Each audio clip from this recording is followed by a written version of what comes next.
नमस्कार। मैं ऋषि JS news Karnal से। आज हम आए गांव घोगड़ीपुर में और हम यहाँ मुलाकात करेंगे जोगिंदर वाल्मीकि जी से, जो कि वार्ड नंबर 11 से जिला परिषद के लिए उम्मीदवार हैं। और इनसे चर्चा करेंगे कि किन विचारों को, किन मुद्दों को लेकर वो आगे काम कर रहे हैं। तो आइए बात करते हैं जोगिंदर जी से। सर नमस्कार। नमस्कार सर। सर थोड़ा अपना परिचय दें पहले। मैं जोगिंदर वाल्मीकि, गांव घोगड़ीपुर से हूँ सर। जी।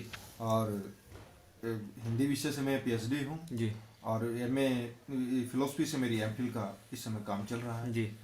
अच्छा सर, क्या क्या अपने मुद्दे हैं, क्या विचार हैं जिनके लिए आप जिला परिषद का उम्मीदवार बने हैं? मेरा सबसे बड़ा मुद्दा यही है कि जो हमारे ग्रामीण क्षेत्र हैं जी। उनमें शिक्षा का बहुत अभाव रहता है। जी। हम अपने सरपंचों से मिलके और गांव के बच्चों से मिलके उस शिक्षा का विकास करेंगे ताकि हमारे बच्चे यूनिवर्सिटी तक हमारे भारत का नाम करे, हमारे हरियाणा क्षेत्र का नाम करे, हमारे जिला परिषद के क्षेत्र का नाम ऊंचा करे। जी। जी। अच्छा सर, इसी के साथ गांव की जो बेसिक समस्याएं हैं, क्या आप उनमें भी सहयोग करेंगे? सर, गांव की बेसिक समस्याएं आज भी इतनी हैं कि हमारे आधार कार्ड की समस्याएं, हमारे पेंशन की समस्याएं, हमारे बुजुर्ग बड़े ही दिक्कत में होते हैं। जी।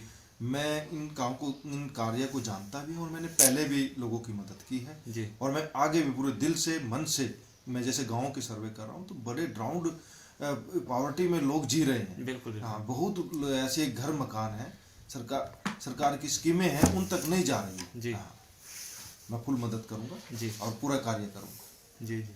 अच्छा सर, होता यह है क्योंकि जैसा कि आपने बताया कि गरीब लोगों को मदद पहुंचती नहीं है। मतलब सरकार की तरफ से तो ग्रांट बहुत सारे प्लान्स ऐसे आते हैं, बहुत सी स्कीम्स ऐसी आती हैं, लेकिन उन तक पहुंच नहीं पाती हैं। तो मतलब क्योंकि सबसे बड़ी जो समस्या उनके आगे आती है कि उनका संपर्क ही नहीं हो पाता है जो उनको कर सकता है। तो किस तरह से आप आगे उनके लिए उनकी किस तरह से हेल्प हो पाएगी? हरी जी, सरकार के पास इतनी स्कीमें हैं जी। और वो जो स्कीमें हैं हमारी ब्लॉक में ही दब के रह जाती हैं। जी।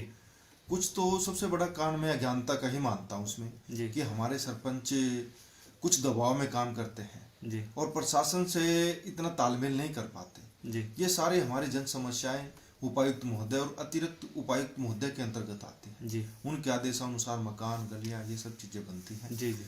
और मैं इस फील्ड में काफ़ी आगे निकला हुआ हूँ, मैंने काफ़ी काम किए हैं ये, जी। चाहे वो एजुकेशन का क्षेत्र हो, चाहे इस प्रकार के क्षेत्र, और मैं अपने गांव में भी इस प्रकार के काम पहले भी करवाए हैं। जी। जी। और जैसे ही अगर वार्ड हमें आशीर्वाद देता है तो ये समस्याएं हम, और मैं तो एक और भी कहता हूँ कि हम जीते या ना जीते, मैं इस क्षेत्र में पहली बार उतर रहा हूँ, ये पूरे सहयोग से उतर रहा हूँ साथियों के। जी। मैं इन 11 गाँव के ही नहीं कहता, जी। मेरे अपनी चैरिटी के अनुसार आज तक मैं एजुकेशन क्षेत्र में था, मैं पूर्ण रूप से लोगों की सेवा में रहूंगा, लोगों के लिए कार्य करूंगा, जनता के विकास के काम करूंगा और जनता की समस्याएं आज के हमारे मेंबर ऑफ पार्लियामेंट के सामने, विपक्ष के सामने भी रखेंगे, मेंबर ऑफ पार्लियामेंट के सामने रखेंगे, सरकार के सामने रखेंगे, ताकि वो लोग हमारे जनप्रतिनिधि हैं वो लोगों के बीच में जाए और उनकी समस्याओं का निपटारा। जी।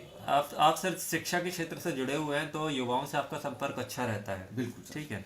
तो आपने सर देखा होगा कि अपने अब तो खैर पूरे समाज में ही युवा वर्ग जो है वो नशे की तरफ काफ़ी बढ़ रहा है, तो उसको रोकने के लिए क्या किया जा सकता है?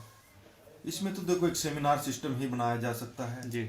आपके माध्यम से। मैं तो सबसे बड़ा तो मैं पत्रकारिता को मानता हूँ जी। मैंने पत्रकारिता का विषय बहुत गहनता से पढ़ा है कि डॉक्टर विष्णु राव पारेडकर कहते थे कि जब तक युवा नहीं जागेगा, जी, वो स्वामी विवेकानंद जी के विचारों पे व्यक्तित्व था उनका, तब तक देश नहीं सुधरेगा, भाग्य नहीं जागेगा। जी।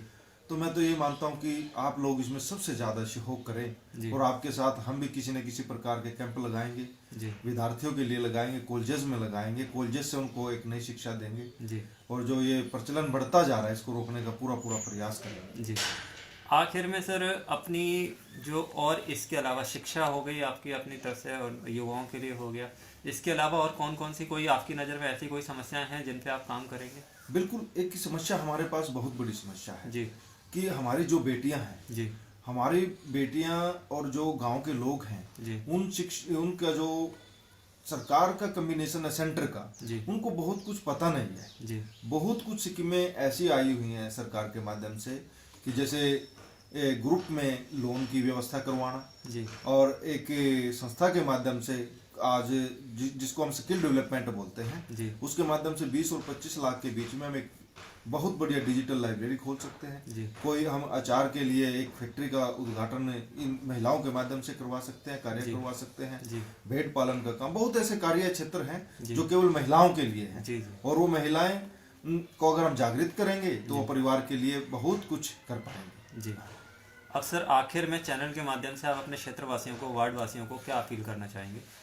मेरी अपील यही रहेगी मेरे वार्ड वासियों से कि आप एक सक्षम व्यक्ति को चुने, जो व्यक्तित्व का विकास कर सकता है, जनता का विकास कर सकता है। आपने बहुत सारे राजनीतिक व्यक्तियों को देख लिया होगा। जी मैं भी इस क्षेत्र में आया और तकरीबन मेरा जिला भी जानता है और पूरा हरियाणा भी जानता है कि मेरे पास लगभग 400 बच्चे तो मेरे ऐसे हैं जो आज यूनिवर्सिटी लेवल पे जा चुके हैं। जी 200-250 बच्चे मेरे करनाल में पढ़ रहे हैं। जी और मैं अपने चैनल के माध्यम से यही कहना चाहता हूँ कि जिस क्षेत्र में मेरा चुनाव करने जा रहा है, वो अगर मुझे चुनेंगे तो मैं घर घर जाकर शिक्षा की ऐसी अलग जगाऊंगा। और हर गांव के अंदर मेरी अपनी सोच है कि हर गांव के अंदर लाइब्रेरी होनी चाहिए, बैठने का स्थान होना चाहिए। फिर नशा भी समाप्त हो जाएगा।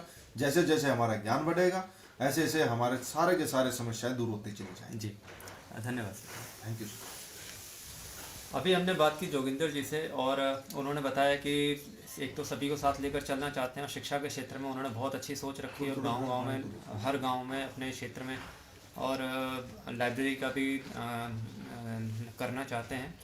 और इसी के साथ बहुत सारे जो गरीब तबका है जिसकी कोई सुनवाई नहीं होती है, बहुत सारी जो गवर्नमेंट की स्कीम्स हैं वो उन तक नहीं पहुंच पाती हैं, उसके लिए भी वो कार्य करेंगे। अपनी बात को यहीं ख़त्म करते हुए जेएस न्यूज़ से ऋषि करनाल, धन्यवाद।